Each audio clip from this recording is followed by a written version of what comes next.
자, 우리 말씀 같이 보겠습니다. 마가복음 1장입니다. 마가복음 1장 이제 신약을 시작하는데요. 마가복음 1장 14절과 15절입니다. 마가복음 1장 14절과 15절.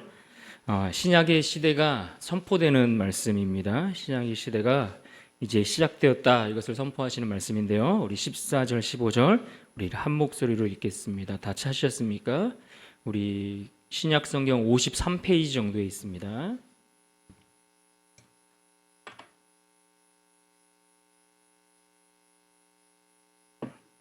한 목소리로 읽겠습니다. 시작. 요한이 잡힌 후 예수께서 갈릴리에 오셔서 하나님의 복음을 전파하여 이르시되 때가 찼고 하나님의 나라가 가까이 왔으니 회개하고 복음을 믿으라.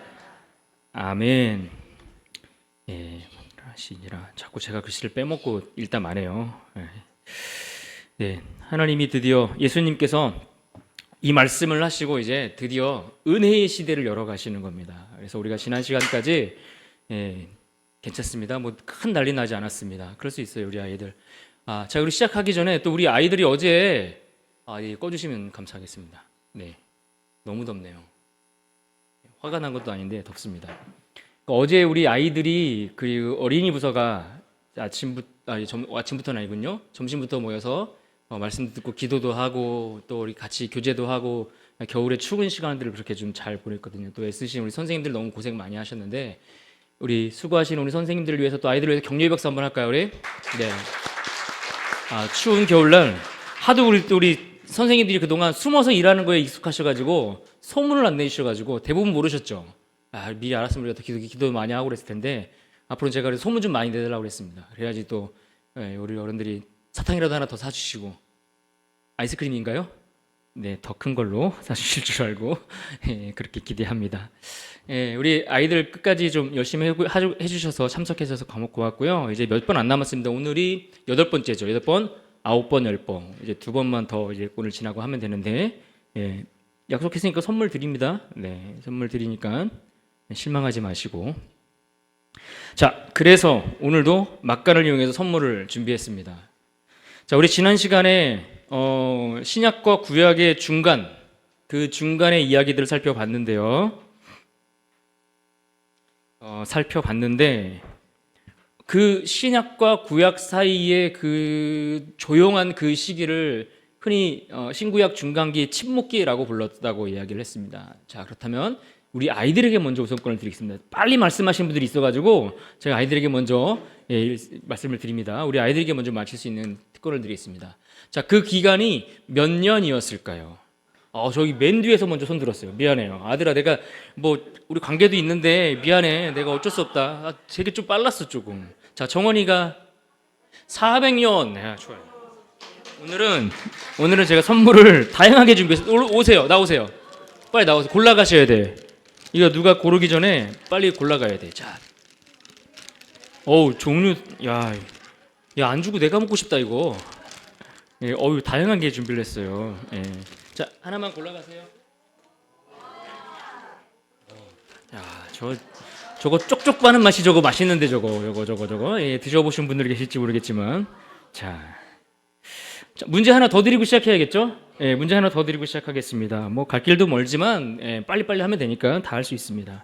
자, 지난주에 우리가 신구약 중간기에 그 침묵기에 아무것도 없었던 것이 아니라 사실은 하나님께서 일하고 계셨다라는 것을 우리가 말씀을 드렸어요. 그러면서 특히 주변에 있는 나라들, 거대한 제국들이 움직이는 그 변화들 속에서 하나님께서 많은 일들을 하셨다고 했거든요. 자, 문제를 드립니다.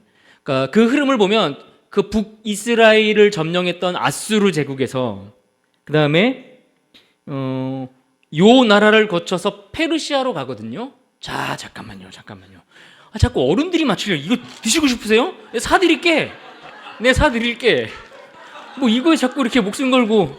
이거 봐봐요. 애들 먹는 거잖아요, 다 이거. 너무하시네 진짜. 애들 여기서 눈이 막 광선이 나오고 있는데 집사님 권사님들 너무하십니다 진짜. 자, 아수르를 지나서 요 나라를 거쳐서 페르시아, 그 다음에 그리스, 로마로 갔거든요. 자, 둘이 가위바위보를 해서 이긴 사람이 맞히는 걸로 하겠습니다. 자, 누가 이겼어요? 성은율, 네. 바벨론, 네, 맞았습니다. 네. 네, 바벨론, 예, 네. 자, 큰 거 이렇게 볼일 없어요. 작은 게 더 오히려 좋을 수도 있어요. 네. 역시 큰 놈을 가져갔습니다. 자, 이따 가다가 한번 또 문제를 내도록 하겠습니다. 일단 오늘 좀 진도를 나가고 또 문제를 중간에 내도록 하겠습니다. 자, 신약으로 이제 넘어가는데 침묵기가 끝나고 신약으로 들어왔어요. 신약으로 들어오면은 신약이 몇 권입니까? 27권, 27권입니다. 근데 27권인데 처음부터 처음에 5권을 보면 처음에 5권이 어떻게 됩니까? 마태, 마가, 누가, 요한, 그 다음에 사도행전까지. 여기를 이제 크게 보면은 예수 그리스도의 생애를 통해서 교회의 역사까지, 그러니까 예수님의 역사잖아요, 그죠? 예수님께서 하셨던 그 역사를 통해서 교회의 역사까지 다루면서 여기를 크게 한 골격으로 우리가 잡아서 이해를 할 수가 있고요. 또 하나는 편지 형태로 되어 있는 글들이 굉장히 많습니다. 편지 형태로, 이어서 편지 형태로 되어 있다고 해서 서신이 편지라는 뜻이거든요. 편지. 그래서 주로 이 서신서가 많이 있는데 서신서가 무려 21권이나 됩니다. 21권이나 되고 이 21권이나 되는 서신서들은 주로 성도들의 어떤 개인적인 삶의 이야기들과 관련된 것들이 대부분이죠. 그래서 일상생활 속에서 성도들이 겪는 많은 문제들에 대해서 사도 바울이 대부분 많이 썼으니까 사도 바울뿐만 아니라 여러 사도들이 거기에 대한 답변 형식으로 혹은 가르침과 권면의 형식으로 편지를 써서 보낸 책들이 서신서들이 21권이나 됩니다. 그리고 마지막 하나의 골격은 요한계시록이죠. 요한계시록은 어떤 성경에 있어서의 지금까지 하나님께서 하셨던 모든 그 구원의 역사의 절정에 이르게 되는 거예요. 그래서 이 세상의 마지막 날, 결국에는 그래서 하나님이 시작하신 이 세상이 어떻게 완성될 것인가, 그 클라이막스를 보여주는 게 사실 요한계시록이죠. 그런데 사실 이 요한계시록이 그렇다 보니까 아직은 이렇게 감추어져 있는 것들이 많잖아요, 그죠? 미래에 관한 이야기들이고 앞으로 다가올 것들에 대한 이야기이고, 그렇다 보니까 이제 아직 수수께끼와 같이 풀려지지 않은 문제들이 많이 있거든요. 그래서 늘 이단들이 가지고 들어오는 부분들이 이 부분인 거예요.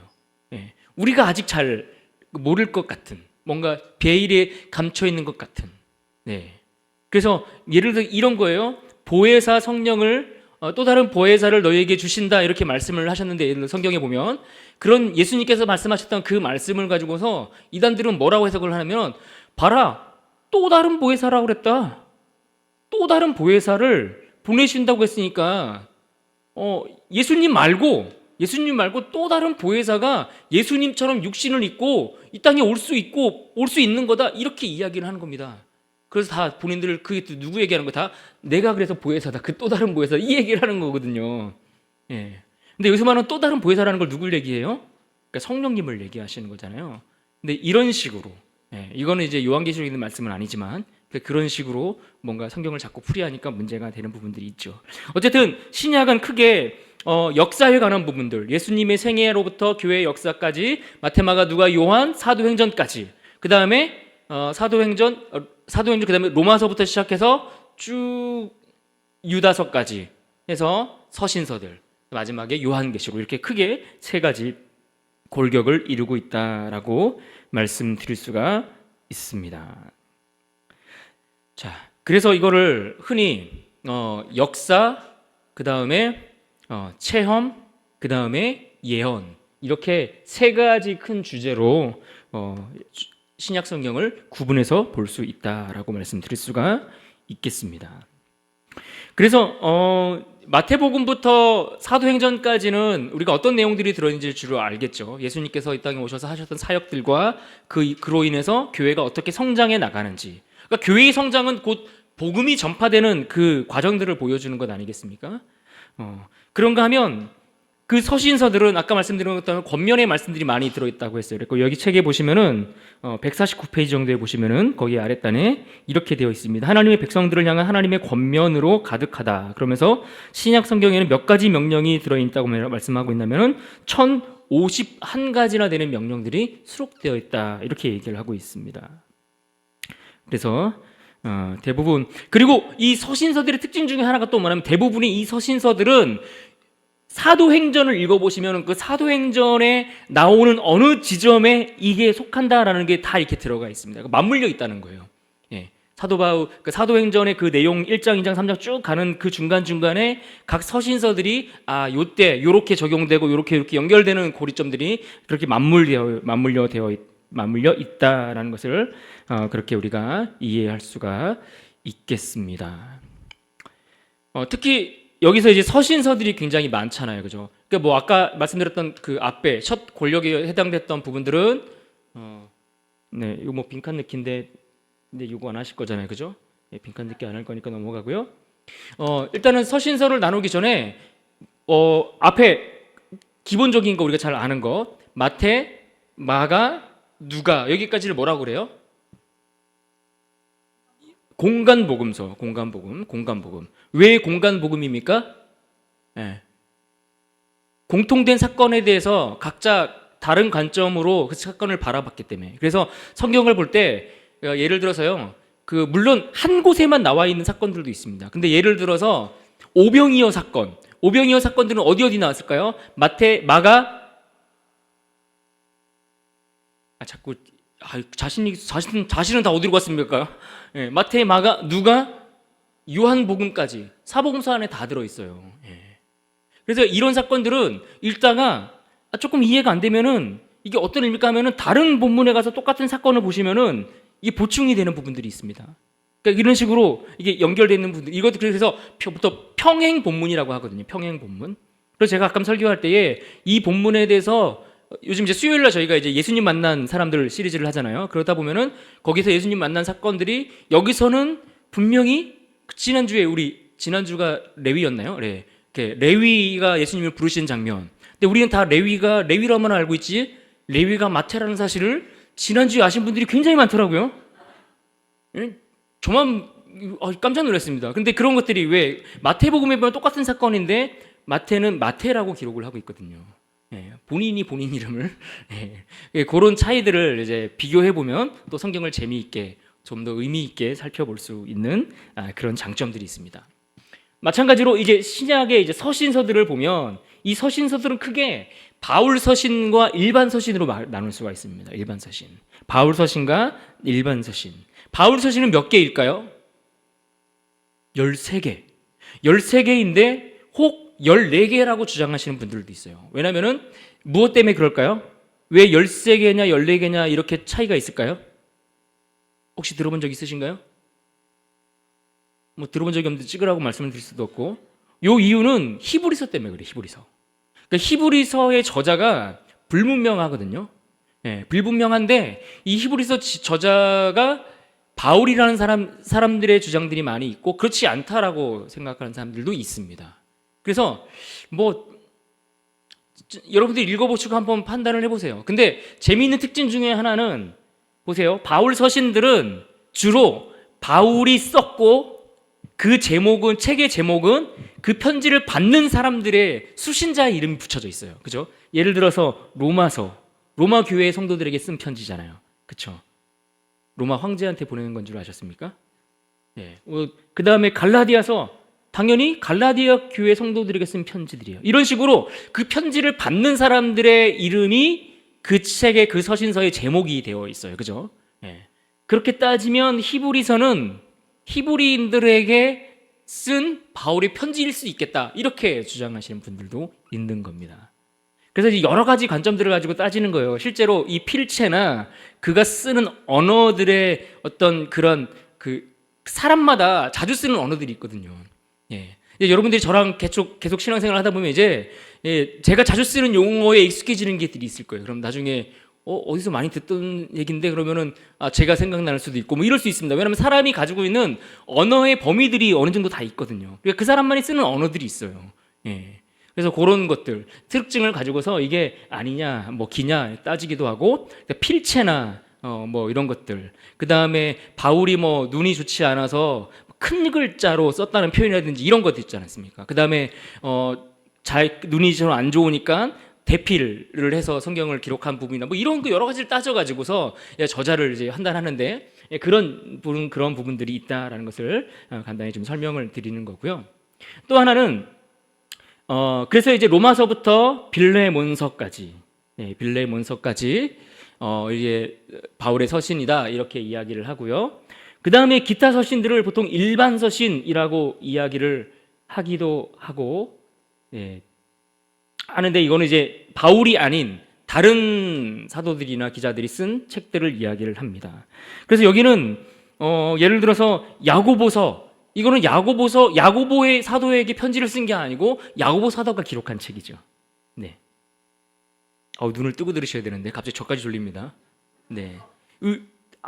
그렇게 많이 안 추우시면 뒤에 것도 혹시 꺼주시면 안 될까요? 네, 추우시면 다시 켜드릴게요. 추우시면 춥다고 막 몸을 부들부들 떨어주세요. 그러면 제가 바로 켜드리겠습니다. 네. 그래서 일반 서신들은 주로 이렇게 야고보 사도라든지 아니면 베드로 사도가 편지를 썼죠. 네. 우리는 베드로 사도가 그렇게 무식하다고 사람들이 막 다혈질적이고 무식하다고 그렇게 막 얘기를 하는데, 베드로서를 보세요. 얼마나 어떻게 무식하다고 그렇게 얘기할 수 있는지 진짜 이만큼만 써보십시오. 그런 말 하시면 안 됩니다. 특히 베드로서는 고난에 대한 주제들을 많이 다뤘거든요. 마지막 시대의 성도들의 고난의 주제를 어떻게 다룰 것인가, 고난과 종의 삶에 대한 이런 이야기들을 주제로 많이 다룬 책들인데, 이 베드로가 쓴 책이라든지 아니면 요한 사도가 쓴 사랑의 편지들, 그렇죠? 요한 1서, 2서, 3서, 그다음 유다가 쓴 유다서까지, 가론 유다 아닙니다. 그런 책들 이렇게 나눠져서 서신서들을 그렇게 바울 서신과 그렇지 않은 다른 기자들이 쓴 책들과 이렇게 21권이 13개, 8개 이렇게 구분이 된다. 그러니까 이 정도를 우리가 기본적으로 이해를 하시면 좋을 것 같습니다. 자, 약간 벌써 10분도 안 지났는데 피곤한 것 같아서 문제를 하나 넣고 넘어가겠습니다. 물론 지난주 했던 문제를 내겠습니다. 안 배운 걸 내리지는 않습니다. 자, 우리 성도님 죄송합니다. 제가 어른들을 드리고 싶은데 다음에는 어른들을 위한 걸 준비를 하든지 하겠습니다. 자, 자, 맞춰보십시오. 자, 이번에는 좀 어려운 문제입니다. 자, 유대 분파에 대한 이야기를 했습니다. 당시에 유대 분파, 그러니까 그 침묵 기간 동안에 유대인들의 여러 파벌로, 그러니까 여러 이제 그룹들로 형성된 그룹들이 있어서 그들이 유대 사회에 적지 않은 영향력들을 끼쳤거든요. 근데 여기에 해당되는 유대 그 분파들 중에 6개를 말씀드렸거든요. 그 중에서 제 눈을 바라보고 3개를 말씀할 수 있는 사람. 갑자기 고개 밑으로 내려가네. 저를 보시고, 나를 보고, 은규야, 내 눈을 보고, 자, 3가지를 말씀하시면 됩니다. 준비. 제 눈을 보고, 시작. 자꾸 엄마는 뒤에서 지금 고개를 숙이고 못 들고 있어, 지금. 자, 화이팅! 은규. 2개만 얘기할까요? 2개만 얘기합시다. 자. 사두개인, 그 다음에 서기관들. 좋아요. 나오세요. 네. 자, 뭐 하나 고르셔야죠. 고민이 많습니다. 자, 오늘 한 번 짚는 거 딱 가져가는 거예요. 그렇지, 오케이, 좋습니다. 자, 네, 뺏어 먹으려고 그랬는데 본인만 먹을 수 있는 걸로. 네. 자, 그러면은 자, 나머지 4개 중에 3개를 이번에는 뭐 한번 다 얘기했으니까 3개를 말할 수 있다. 마지막 준호가 지금 손을 들었습니다. 자, 준호가 일단은 손을 들었습니다. 일단은 들어봤어. 자, 준호야, 나를 보고, 자, 내 눈을 보고, 자, 목사님 눈을 보고, 자, 나를 보고, 자, 3가지를 얘기합니다. 시작. 오, 기발합니다. 기발해요. 몰라요. 죄송합니다. 제가 잘 가르쳤어야 되는데. 바리새인, 그 다음에 사두개인, 서기관, 열심당원, 헤롯당, 그 다음에 또 뭐였을까요? NSF파가 아니고 SNF파. 네. 조금 부족한 부분이 있습니다. SNF파. 근데 SNF파가 중요해요. SNF파에서 중요한 문서가 발견돼서 이게 구약 성경을 히브리어로 적혀져 있는데 이걸 헬라어로 번역해서 이 책이 나왔거든요. 이 책의 이름이 뭘까요?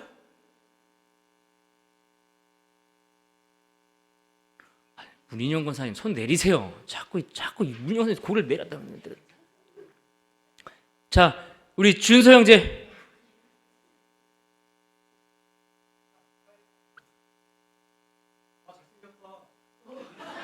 사해사본이 발견돼서 그 책을 이제 번역을 한 건데 그 책이 뭐냐인 건데, 자, 모든 성도님들에게 기회를 드리겠습니다. 모든 성도님들에게. 자, 뭐라고요? 네, 제 아내가 맞췄지만 드릴 수 없습니다. 미안합니다. 70인경. 왜냐면은 각 지파별로 사람들이 6명씩 그 번역 작업에 참여를 해서 그 성경을 사해사본을 가지고서 번역을 한 거예요. 그 책이 뭐라고요? 그러니까 70여 명이 했다 그래서 70인경. 예, 70인경. 70여 명이 성경을 번역했다 그런 뜻이에요. 예. 그래서 굉장히 기독교 성경을 연구하시는 어떤 학자들에게 굉장히 큰 도움을 주었던 그런 책이죠.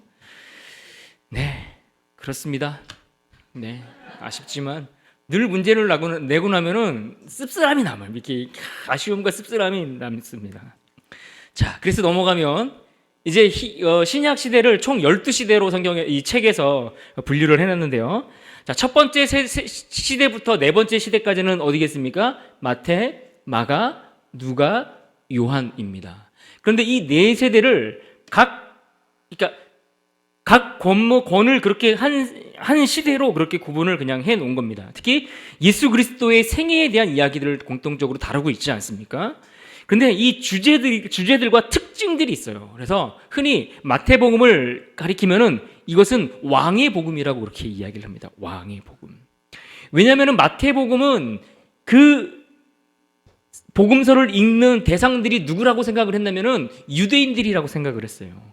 그러니까 유대인들은 메시아 구원자를 어떻게 생각하냐면은 다시 오실 왕이라고 생각을 했거든요. 그래서 특히 마태복음에는 성경에 이르시되, 그러니까 성경의 구약에 이르시되 이런 표현들을 나오면은 다 구약에서 예언자들이 했던 말씀들을 인용한 말씀들인 거예요. 그래서 유난히 구약 성경에서 인용한 말씀들이 많아요. 왜냐하면은 그래야 알아듣거든요.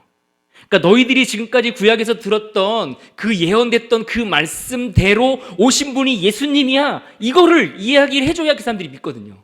그러니까 이 사람들 그걸 설명을 안 해주면은 이해를 못해요. 그래서 유대인들한테는 구약 성경의 이야기를 자꾸 끄집어서 얘기를 하는 거예요. 그러면서 거기서 말씀하셨던 그 왕이 예수님이야. 이 얘기를 하시는 거예요. 그래서 마태복음은 무슨 복음이다? 왕의 복음이다. 자, 그러면 마가복음은 무슨 복음이라고 할까요? 뭐예요, 복음? 누구요? 뭐요? 교재를 읽는 분들은 다 써 있어서 사실은 종의 복음이라고 합니다. 종. 그러니까 예수님께서 이 땅에 오셨는데 종의 모습으로 오셨다라는 것을 굉장히 강조합니다. 낮아지고 섬기시고. 그래서 인자가 온 것은 섬김을 받으려 함이 아니로 오히려 섬기고 많은 이들에게 대속물로 주려 함이다. 이런 말씀들이 나오지 않습니까? 그래서 종의 복음이라고 하고요. 자, 그럼 문제 하나 낼게요. 마태, 마가, 누가, 요한복음 중에 가장 먼저 쓰여진 책은 어떤 책일까요? 권사님. 자, 거기 두 사람 했으니까 내려. 다 들었잖아, 어차피 또. 우리 권사님이 또 마음이 급하셔서 아는 건 또 얘기하셔야 돼요, 또. 그럴 수 있죠. 저도 알면 얘기하고 싶습니다. 마가복음이에요, 마가복음. 그래서 마가복음의 쓰여진 책을 다른 기자들이 봤을까요, 안 봤을까요? 보고 썼을까요, 안 보고 썼을까요? 여러분 같으면 보고 썼을 것 같아요, 안 보고 썼을 것 같아요? 안 보고 썼을 것 같지만 보고 썼어요. 그래서 충분히 어떤 내용들이 있는지를 알고 썼다라고 보여집니다. 그런 부분들이 많이 있고요. 그러나 마가가 다루지 않은 복음들이라든지 마가가 보았던 것과는 조금 다른 관점에서 그 대상들을 고려해서 복음서가 쓰여졌습니다. 그런가 하면 누가복음은 인간의 복음이다 이렇게 이야기를 합니다. 왜냐하면 인간의 복음, 무슨 말인가 하니 누가복음은 예수님이 참 사람으로 오셨다라는 것을 이야기를 합니다. 특히 누가의 원래 직업이 뭐였을까요? 다 얘기했어, 이렇게. 손 들고 얘기하면 안 돼요, 좀 우리? 그런 문화를 만듭시다. 손 들고 당당하게 얘기할 수 있는 문화. 누가복음은 누가가 기록했는데 누가가 기록한 책이 또 하나 있죠. 누가가 또 뭘 기록했을까요? 이선화 권사님? 사도행전. 계속 지금까지 우리 권사님도 계속 얘기하고 싶었는데 기회를 안 주니까 지금 몇 분 있어요. 제가 알아요. 저도 아는데 일부러 안 시키는 거예요. 제가 모를 것 같은 분들만 시키지 제가. 자, 누가복음을 기록했을 뿐만 아니라 사도행전도 기록을 했습니다. 그런데 그 책을 보시면 누가복음과 사도행전을 보면 일단 분량이 어마어마해요.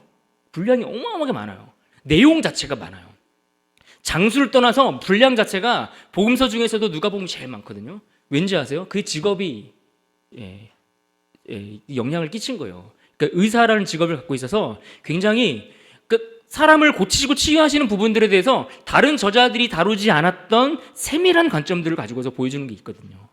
그렇게 세밀하게 관찰하고 이제 그것들을 다루는 저자가 누가입니다. 그래서 이 사도행전의 그 역사도 보면 정말 기가 막히게 썼습니다. 기가 막히게 썼어요.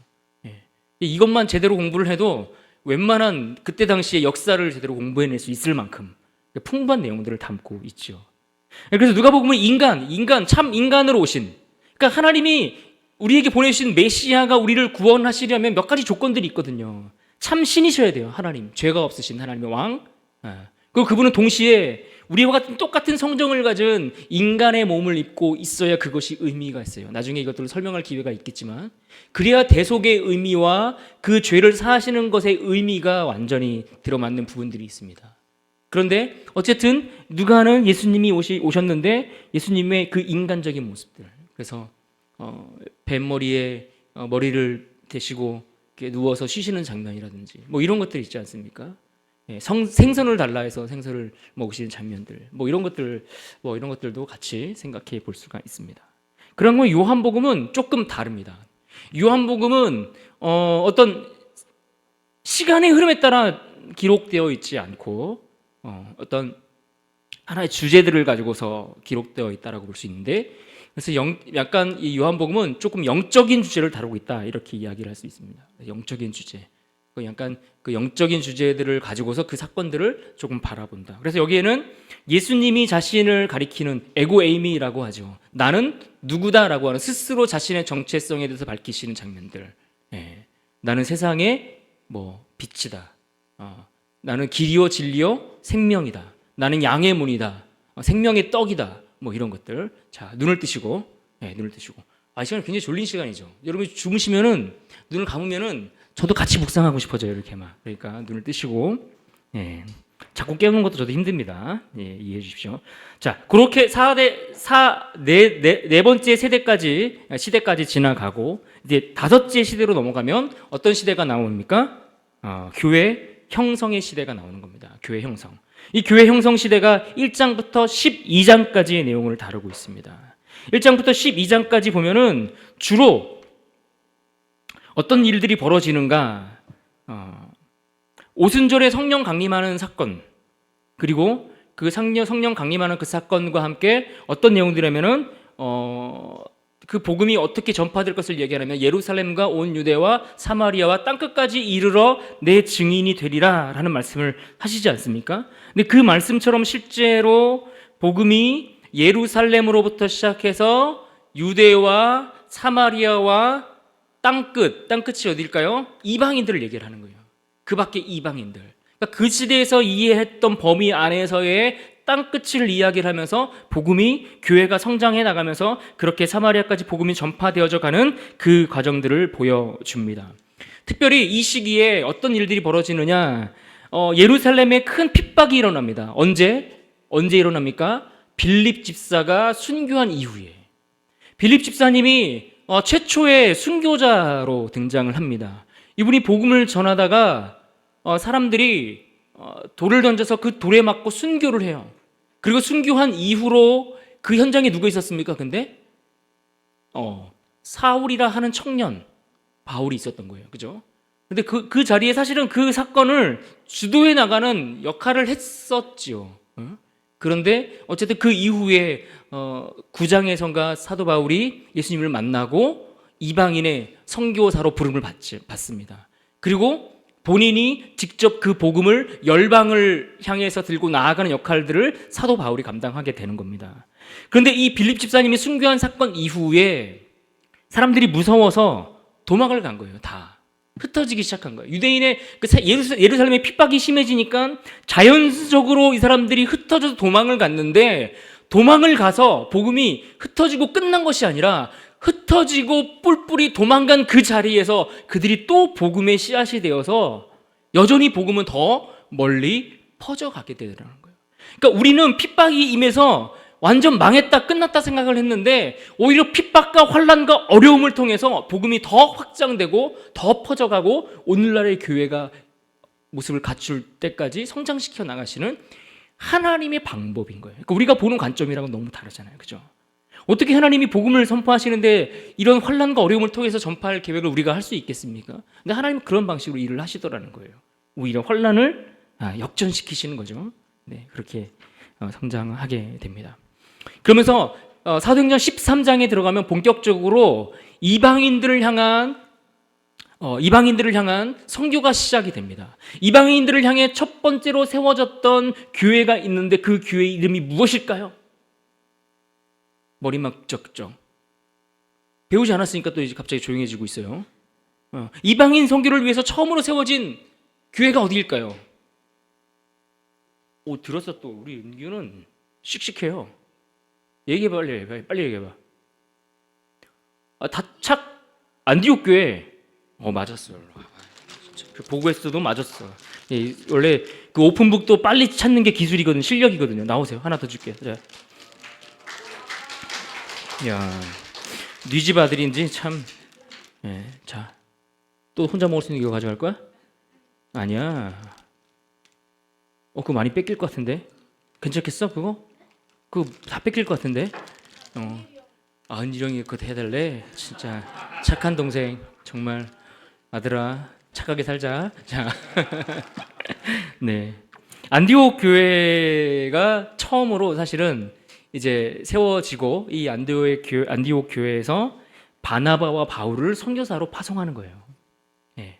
그래서 그들이 이제 그 지역을 이제 돌아다니면서 이제 여러 교회를 방문할 때마다 방문하는 곳에 교회를 세우고, 그 땅에 그곳에서 변화받고 예수님 영접한 사람들이 남아서 그 교회를 지키고 신앙생활을 하기 시작하는 겁니다. 예.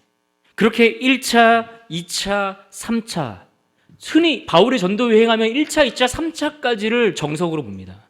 예. 1차, 2차, 3차까지. 1차. 그래서 1차 전도 여행이 13장부터 15장까지에 이르는 내용들로 구성이 되어 있습니다.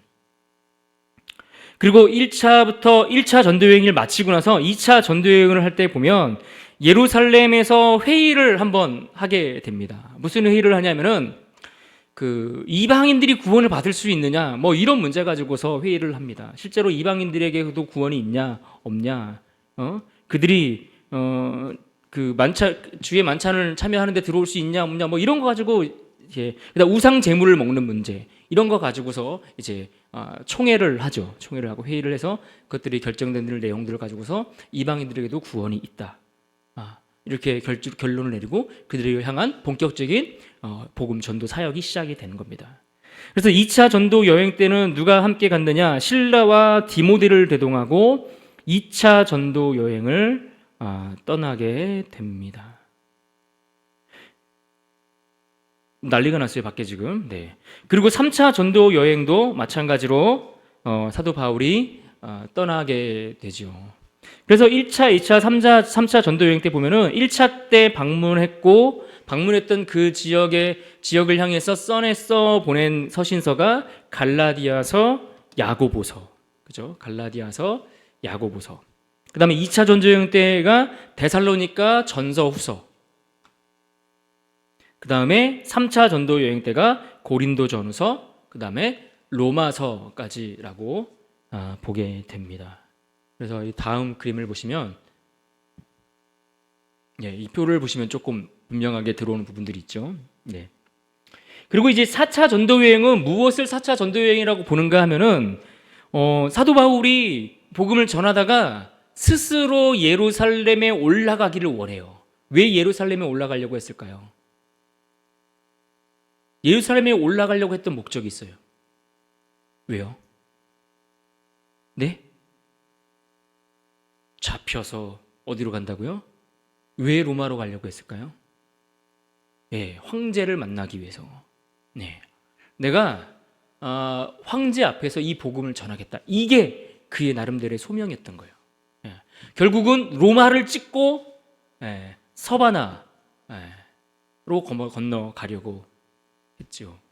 그래서 그러려면 로마를 거쳐야겠다라고 생각을 한 겁니다. 그래서 일부러 잡히기도 하고 일부러 변론을 할 때 변론을 거부하기도 해요. 왜요? 그렇게 해서 나는 특별히 사도 바울 같은 경우에는 로마의 시민권이 있었기 때문에 로마의 시민권을 갖고 있는 사람들은 본인이 원하면 반드시 로마에 가서 로마 황제 앞에서 재판을 받을 수 있는 권한이 특권이 있었거든요. 예.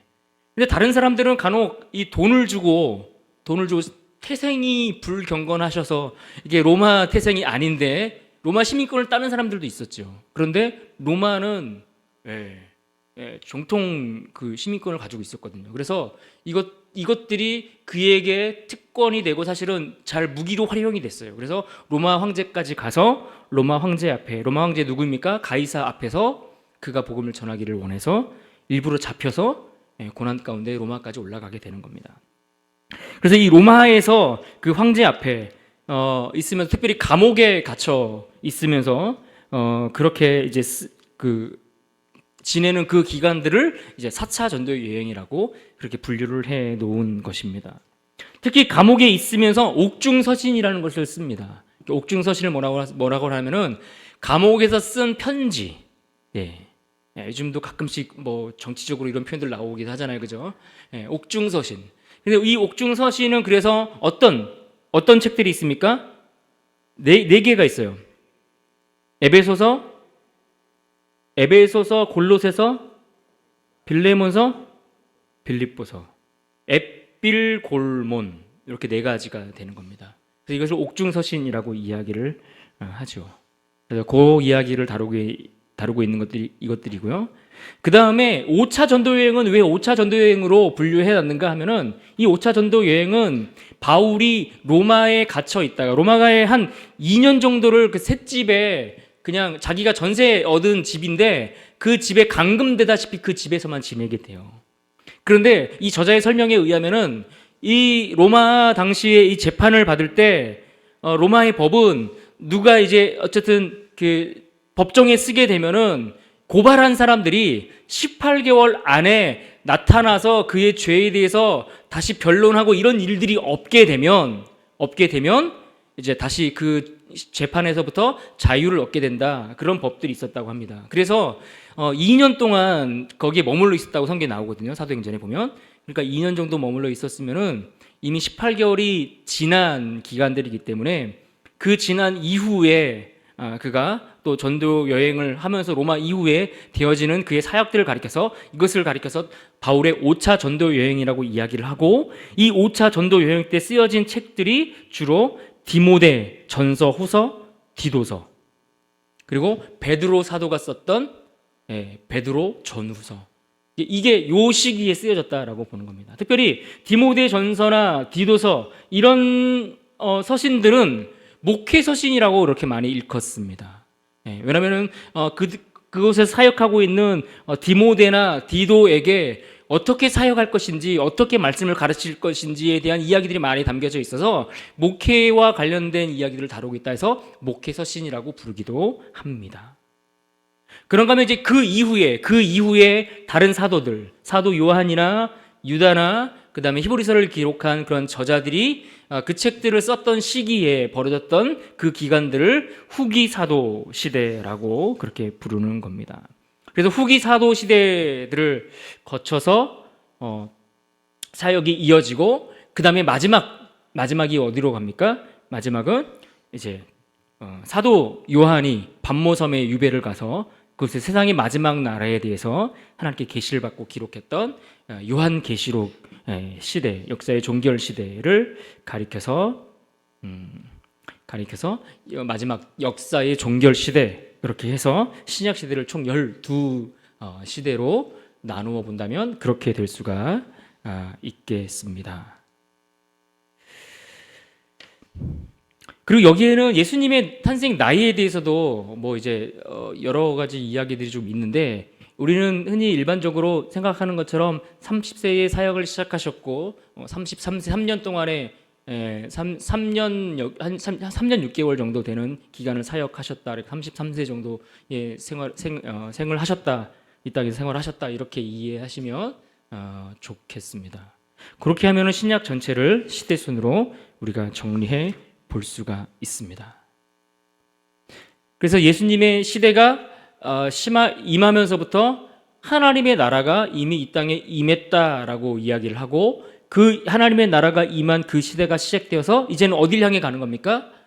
이 하나님 나라의 완성을 향해 가고 있는 겁니다. 그래서 예수님에서 첫 번째 오신 예수님의 초림, 예수님이 이 땅에 오신 초림 사건으로부터 시작해서 완성은 언제 끝나는 거예요? 예수님의 재림을 통해서 끝이 나게 되는 겁니다. 그러면 이제 그러니까 지금 엄밀히 얘기하면 지금 우리가 살아가는 이 시대도 신약 시대를 이어서 우리가 살아가고 있는 겁니다.